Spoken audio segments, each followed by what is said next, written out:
I am an autistic rights campaigner. Mm-hmm. My name's Dalmayne. I own an autistic-led organisation called Autistic Inclusive Meets. I became aware that I was autistic after my youngest son was diagnosed, like a lot of parents often do find out. And when he was being put through his assessment, a lot of the things that they were asking him, I was thinking, but I used to do that. Right. Which is why, after he was diagnosed, I looked at my older children and thought, oh, because if it's your normal, you're not going to know any different. Yeah. So I was diagnosed autistic at age 37. So working with your children, how many children do you have, and how many would you say have the condition? I have 6 children, mm-hmm. 5 autistic. So what has that meant in terms of the way you organise your family living? And then we can go on and talk about home educating, which you do, I believe.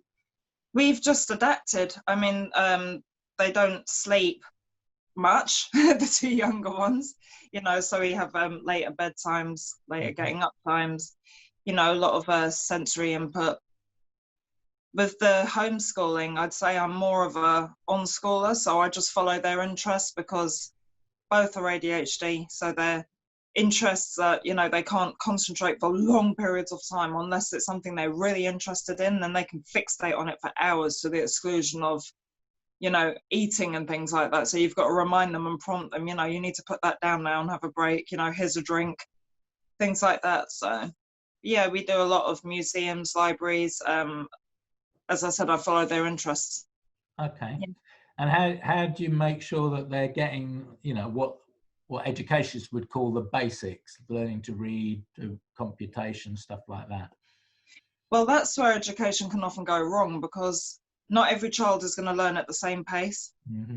So if you've got a classroom of 30 kids and 2 or 3 are learning at a slightly different rate, mm-hmm. They're going to be told that they're slow or stupid, and it's not that. It's just that they need a different approach. So if a school is failing a child, it's the mm-hmm. school, it's not the child's fault. The common barriers for autistic children would be that they often don't give them sensory breaks. So, they get frustrated and melt down, with the amount of noise. Accommodations aren't made for needing to stim in class, having something like this, or not as even as big as this, but, just a fiddle, something to keep them on track. Also, again, if there's no diagnosis in place, a child is seen as stubborn, naughty, acting out. Schools often don't invest in our children. And mm-hmm. again, the amount of parents we've had coming to us saying that schools are off-rolling, forcing parents to remove their children when they should just be applying for more support for them. A lot of the teachers aren't given sufficient training. Mm-hmm. You would think that they would make more accommodations. Mm-hmm. There's so many children that are now being diagnosed. The theme of this year's Disability History Month is access. How far have we come? How far have we got to go? And it definitely sounds to me like autism has a long way to go. Yeah. So what would you say, first of all, for the adult world and for children outside of school, what would you say some of the things that need to happen for there to be real access in society for people with autism? And I think they should bring autistic people into schools. Mm-hmm. That's what I think. I think there needs to be autistic advisors going in and saying, why don't you put this in place? And, you could have a sensory circuit, and how about a little sensory room? And some schools are doing those things, but so many also aren't. If a child's underachieving by their standards, they'll see it as a failure that they don't want in their classroom.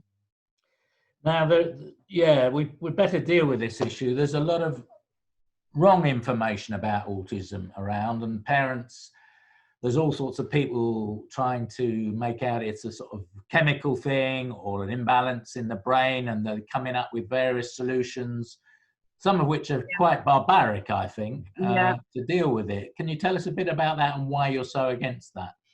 I have been campaigning for 5 years against cures for autism, because there is no cure for autism. It's a neurological difference in the brain that cannot be cured with chlorine dioxide bleach or turpentine or slapping therapy or acupuncture or facial implantation. You know, there's so many things that are pushed at parents and carers of autistic kids. And when a parent, you know, first hears the word autism, the stereotypical language around it is has autism, with autism, suffering with autism, epidemic, disease, Holocaust, you know, all these terrifying things. And a parent straight away wants to help their child. So they go onto Google, and they can go two ways. They can either, as soon as you put autism in, it comes up with treatments. And then it comes up with restrictive diets, heavy metal detox, vaccine injuries.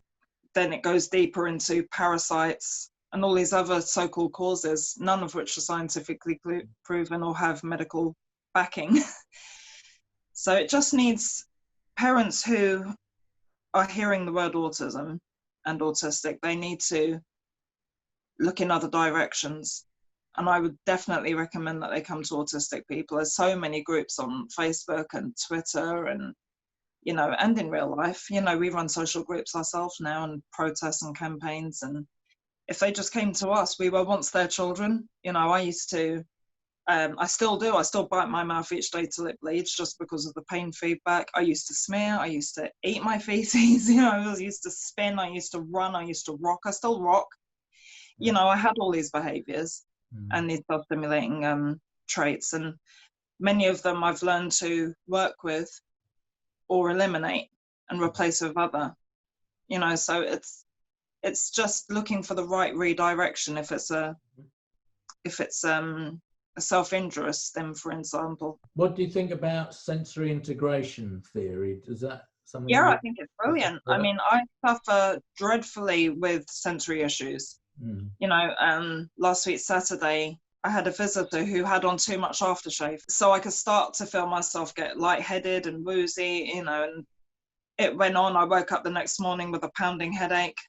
By Saturday evening, I was vomiting. People probably aren't aware of that wearing scent or aftershave is an access issue for some people. It can be, yeah, it can. You know, things like strong smells, textures, light. I'm very sensitive to light as well. So what are the key things that we should be saying to government about making access for people who are neurodivergent? Well, the equivalent of when they do the shopping hours and they give us 1 hour really early in the morning, it's the equivalent of putting down a wheelchair ramp and saying, right, you've got this for an hour and then we're going to take it away. You know, so we don't need only an hour. You know, there should be so much more put in place. Why could they not do that for half a day? I'll tell you what, I've seen a lot of museums and places like that are now giving out sensory bags with ear defenders and things like that in them to help people navigate the environment. I think that's brilliant.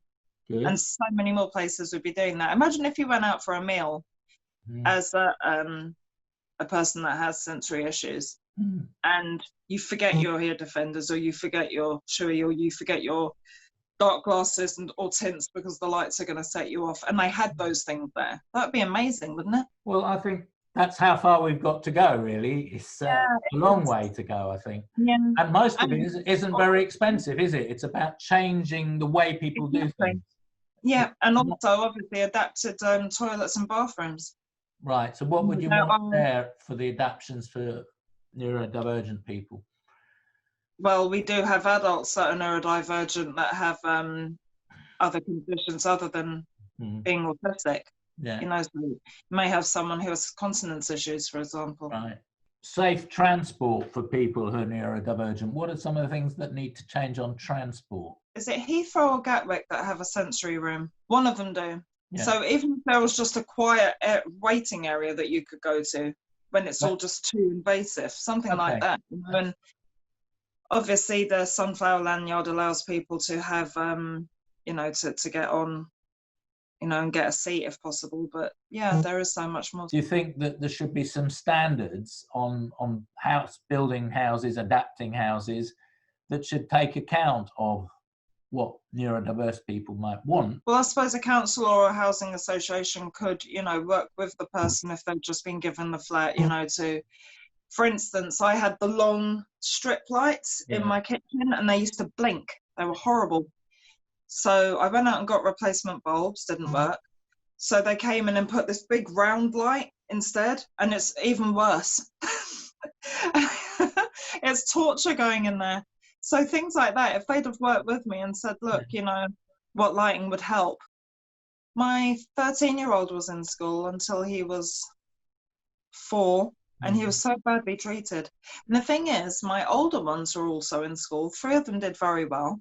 One of them was thrown out of 6 schools, not accommodated at all, thrown out of 2 PRUs, and now works as a TA with autistic teens.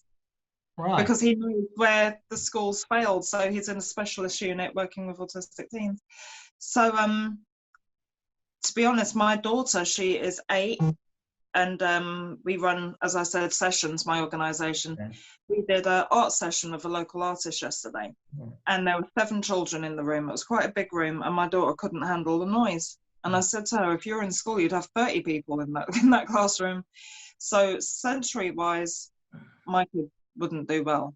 In the 2 younger ones wouldn't do well in a school, no.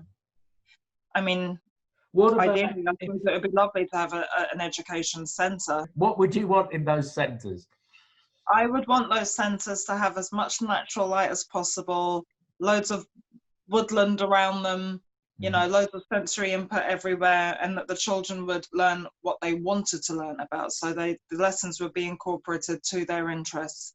And if the child didn't want to, was having a hard time doing a lesson, they would be allowed to move on to something else and or go to a sensory area and calm down.